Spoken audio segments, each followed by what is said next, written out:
Welcome back to my channel. My name is Dr. Anwar Youssef Dunbar, and this is Big Discussions 76, my original channel. First of all, please like this video, please share it, and please subscribe to my channel if you want to throw something in the tip jar. In other words, if you want to make a donation to the channel, that information is below in the description box. And also, please consider joining the Big Words LLC Newsletter, which I am going to launch shortly. I want to thank everyone who has signed up thus far. That newsletter will basically help consolidate my messaging in terms of being a YouTube content creator and a writer, as I am both. Anyhow, I wanted to create a short video following my last live stream regarding Michelle Singletary's editorial piece or article discussing that the pause on the student loan payments will eventually end. You can look in my library and take a look at that stream. Thank you to everyone who watched that stream. But there was an infographic that I meant to show during the stream. And, you know, those of you who live stream and do live broadcasts, you know that once the stream is going and the camera's on you and people are commenting, you get into a bit of a rhythm and you get into a bit of a flow. And there may be materials that you had intended to present, but it just slipped past you in the heat of the stream. So I found this infographic. It's from Prudential, and it looks like it's from 2016. So this is 6 years old. I don't know what the current data is or what the current facts and figures are. It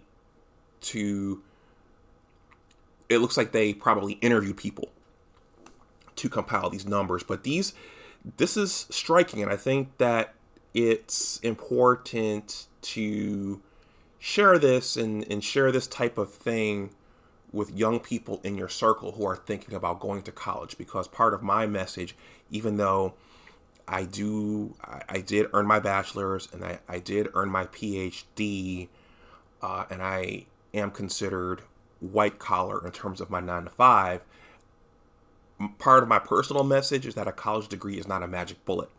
You need to get the degree in a discipline that's going to allow you to participate in the current economy. And if you're borrowing for that degree, you need to have a plan on the back end for being able to service that debt as quickly as possible.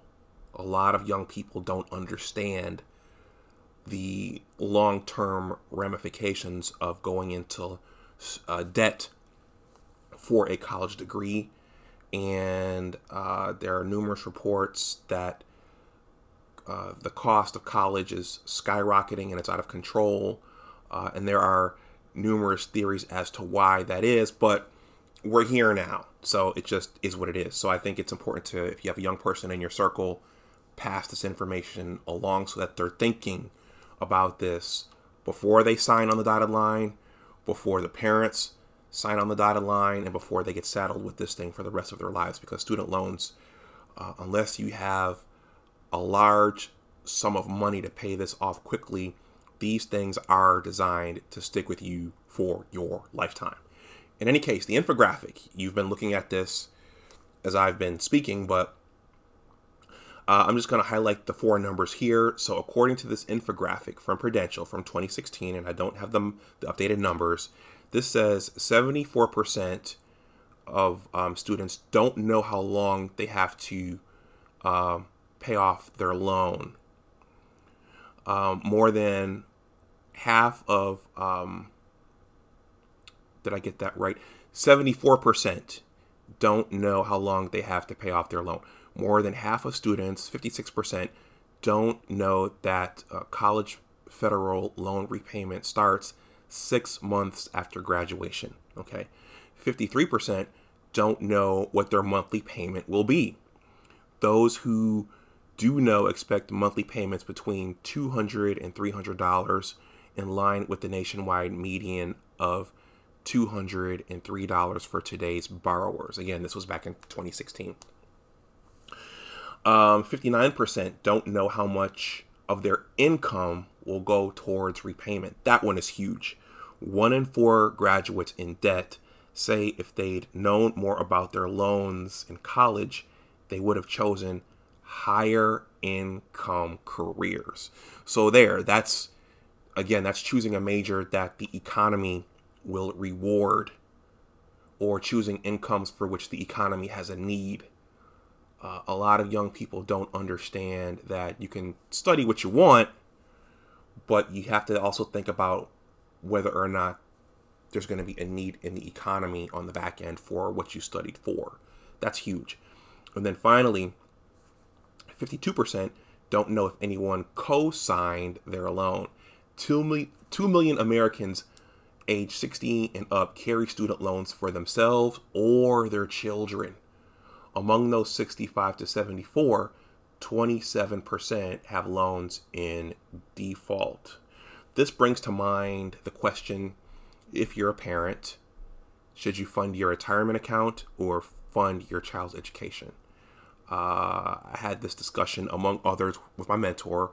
We talked about the pursuing a career for which the economy has a need. We talked about that. But also we talked about this thing of, if you're a parent, whether or not to co-sign your child's loan or fund your retirement. Well, the answer is, at least according to my mentor, was to fund your retirement, because your child can worry about themselves for the next 30 to 40 years, but you're going to have to retire. And a lot of parents feel guilty about that and feel like they need to do everything they need to do to make sure their child can go to college and doesn't have debt. In any case, that's all I wanted to say. I thought that this was a powerful infographic for that particular live stream, and I slipped it in right at the end. This infographic is entitled "In the Dark About Student Debt.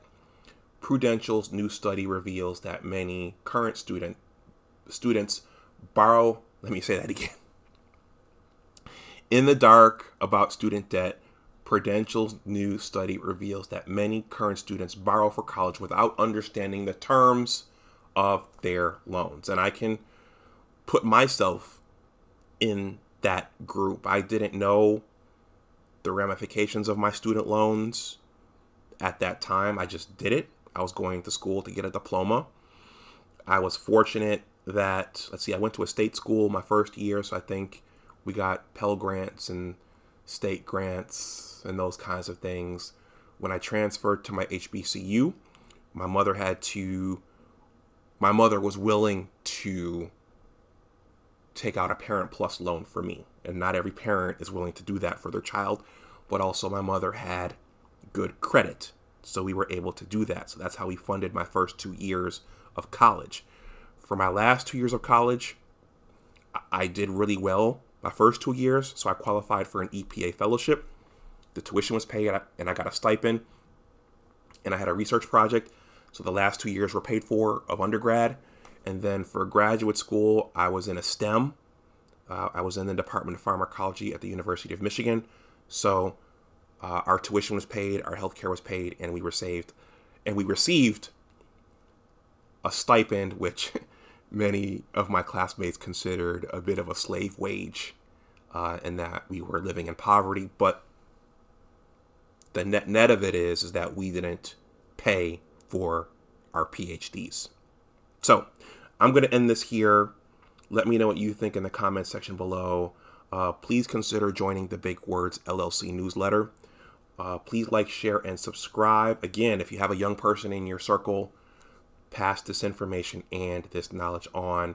And if you have time to look up the current stats, I don't have time right now, please let me know beneath the video or via some other means. So everyone, that's it. Thank you for all your support, and thank you for your eyeballs and your subscriptions and everything. So as always, remember that your attitude determines your altitude. Take care, and I will talk to you the next time. Bye-bye.